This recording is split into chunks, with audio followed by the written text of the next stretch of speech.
Restless Devices. And I have to say that I was tremendously excited when this book came out, because as I told you in the pre-show walkthrough, I heard you on the Center for Pastor Theologians podcast. And I thought, I have to meet this woman. And then this book came out a couple of years or a year or two after that. Is that right?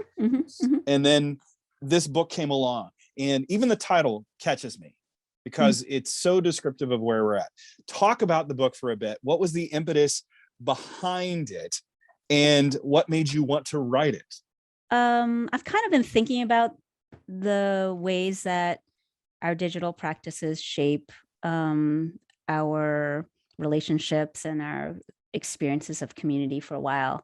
And I've been thankful that for several years, I've actually had the chance to talk to different churches and faculty groups at different universities on this topic. And one of the things that always struck me, and the best parts of those experiences, has always been the Q&A and the time after the talk when people come up and they, talk about whatever's on their mind, and hearing the stories of what they're kind of wrestling with or what they're frustrated about.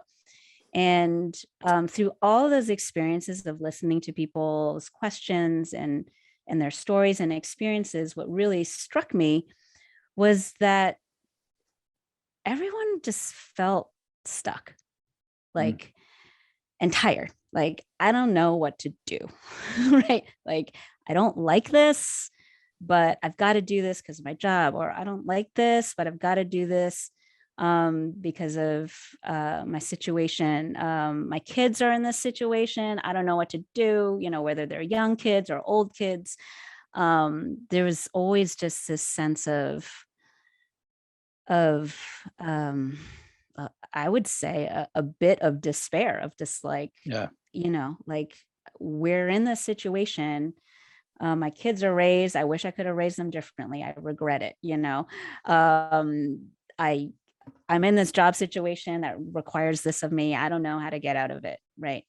And so it really struck me that it was just such a deep need for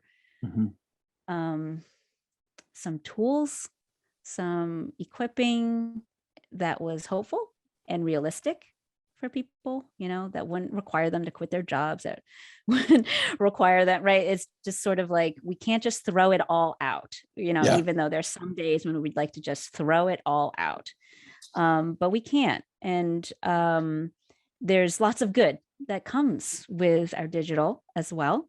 And so what could it look like? And so I think I also was fairly convinced that sociology had good things, was a lens that would offer some insight that would be helpful to people, but that what was also needed, at least from my own searching for help in thinking about all these matters myself, is that there needed to be a little bit of theologically informed work as well, right? That there just wasn't enough. There's been a lot of great, I think, interesting, helpful conversations that have been kind of what I would call like a little more abstract level of like philosophy or theology of technology, which is super helpful, I think, but like hard to like bring all the way down to like our daily lives. And unless you want to sit around reading philosophy and theology of technology, it's probably not going to get to like normal people, right? So I wanted to write something that would kind of bring the two together, the sociology and the theology, in a way that could really ignite people's imaginations. I just feel like I know when I get stuck,